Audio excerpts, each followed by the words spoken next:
This week, we will focus on understanding the identity crisis that overwhelmed many after the scientific revolution of the 17th century. We will begin by exploring some of the ways the 19th century imagined their relationship to the sciences. Before the invention of writing some time after 10,000 BC, prehistoric cultures created myths and legends that explained their origins and relation to the world. As we do today, ancient peoples experienced the great, uncontrollable, and sometimes violent forces of nature, floods, droughts, earthquakes, and hurricanes. Prehistoric cultures understood these forces as the work of the invisible gods, who could not be approached directly, but only through the mediating agency of shamans and priests, or kings and heroes. In general, a myth can be understood as a story that serves to explain and rationalize the nature of reality and human nature, particularly the mysterious and the unknown forces of the universe. Myths are speculative, but they are also not pure fantasy, meaning they are grounded in observed experience. While scientists and philosophers such as René Descartes, Galileo Galilei, and Sir Isaac Newton sought to understand the laws of nature, effectively challenging the hierarchies that were once based on God, they also inadvertently catalyzed a new religion and a new mythology. The new religion was one of science. It was called Scientism, and it viewed science and all its methods and rules as the best means of understanding the world. This meant that empirical observations and inductive methods were not just used to explore external natural phenomena, but also to inform the study of morals, ethics, beauty, and conduct. Scientism also gave the promise of a better world, perhaps not a paradise like those of other religions, but a dream of a utopia on earth, achievable through the adherence of its principles. With the development of this new worldview came another, which asked how invasive scientific knowledge might become. For this opposing side, science took on a mythological aspect. It became spectral or ghost-like. As the sciences became institutionalized and integrated in otherwise traditional culture, writers increasingly shared their concerns in stories, ghost stories, that imagined science as a threatening, shape-shifting, and disruptive objective force. Now, this fear of objectivity has rationality behind it.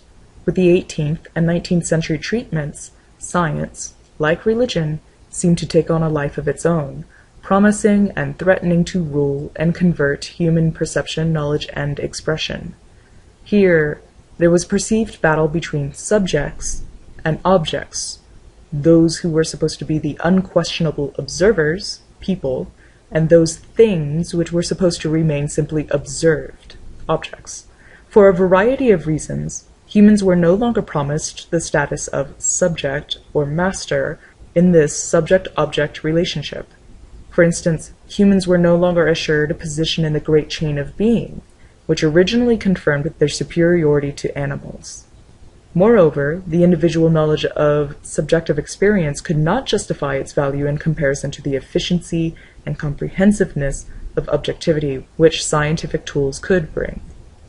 It should be made clear at this point that subjectivity and objectivity both wield power of basically incompatible kinds.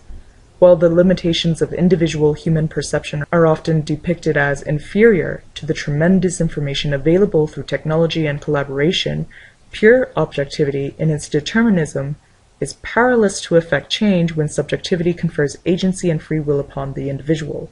The two rather contradict if understood as expressions of power.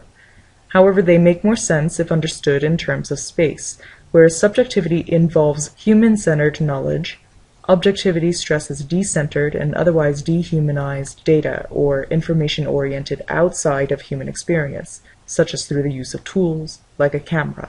The problem was that there was only one other precedent for such decentralized inhuman knowledge, and that precedent was God, omnipotent, an omniscient God, and so, like a god, the objective, inhuman force of science seemed in all its great power capable of terrorizing the anthropocentric spirit of the 19th century. Thus, while science inspired some writers very early in the 19th century, including William Wordsworth, Lord Byron, John Keats, and Anna Laetitia Barbauld, to name a few, as the century progressed, it began to possess shape as a despotic and sovereign entity. The language establishing this is aggressive and comes from the unwitting speeches and addresses of early scientists themselves. John Tyndall, a prominent physicist, is one who meant to encourage collaboration between the sciences and humanities, but his delivery suggests instead wholesale cyborg-like assimilation. With some broad, daunting sweeps, he targets, quote, all schemes and systems which thus infringe upon the domain of science, end quote, and calls upon them, as the weaker, impeding, and wasteful species of intellectual discourse, to, quote, submit to science's control. He attempts avoiding the explicit undermining of other disciplines. However, he cannot seem to escape his own bias, that assumes that scientific rules and methods are best for all, and so even though he invites cross-disciplinary collaboration, feigning interest in different practices, he still insists on the acculturation of others to science's demands. This inadvertently elitist sentiment is later escalated by American physicist T.C. Mendenhall, who in his 1890 address to the American Association for the Advancement of Science apothecizes science, directing the public to fulfill their obligations not only to science, but her, quote, votaries, or her exulting devotees. This is also the same church to which George Eliot prayed for entrance in her positivist hymn entitled The Choir Invisible.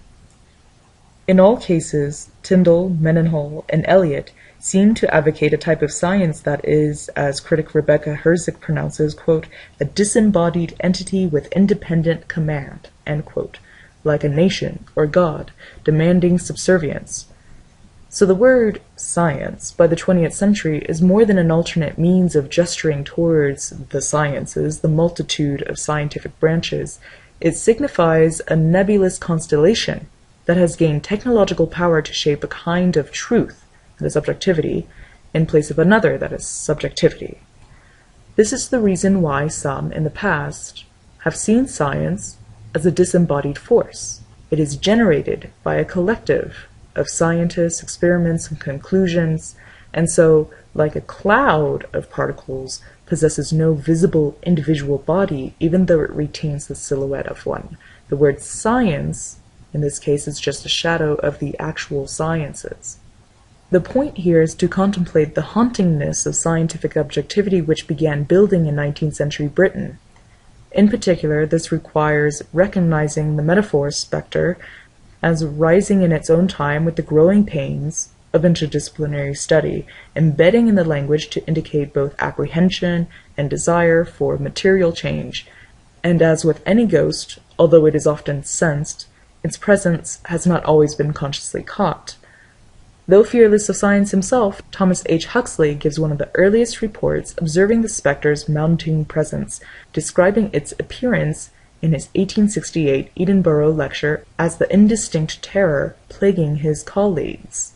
He remarks, quote, the consciousness of this great truth, that is the advancement of science, weighs like a nightmare, I believe, upon many of the best minds of these days. They watch what they conceive to be the progress of materialism in such fear and powerless anger as a savage feels when during an eclipse the great shadow creeps over the face of the sun.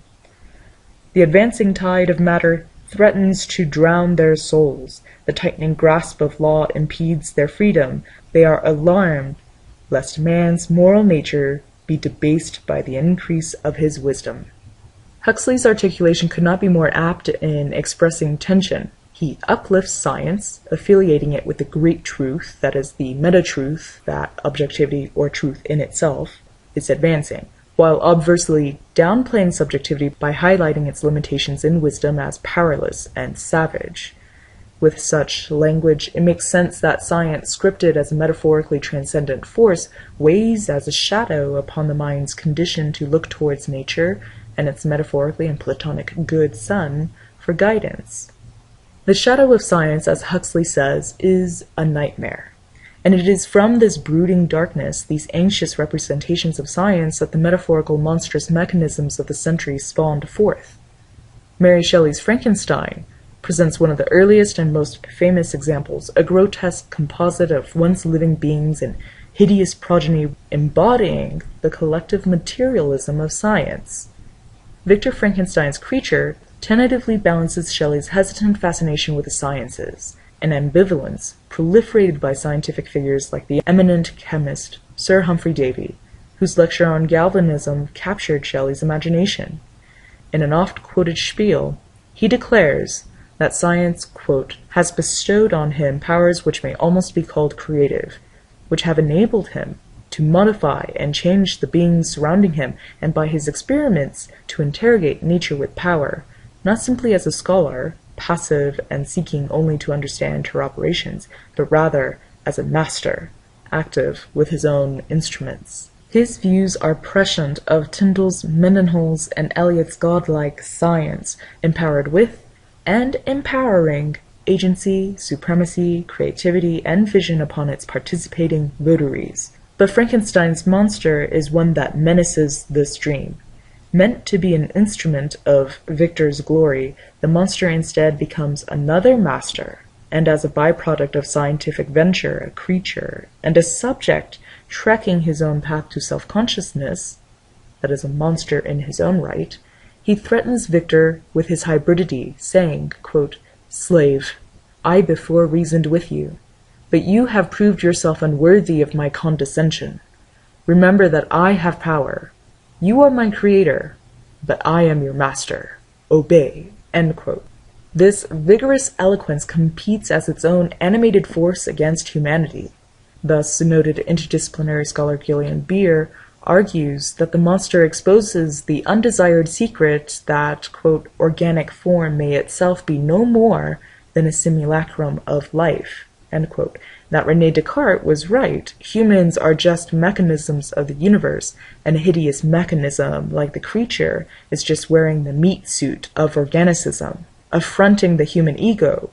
But more than this, Frankenstein's and the monster's relationship entangles subjective and objective being, more than just a verdict dooming humans to equality with other objects.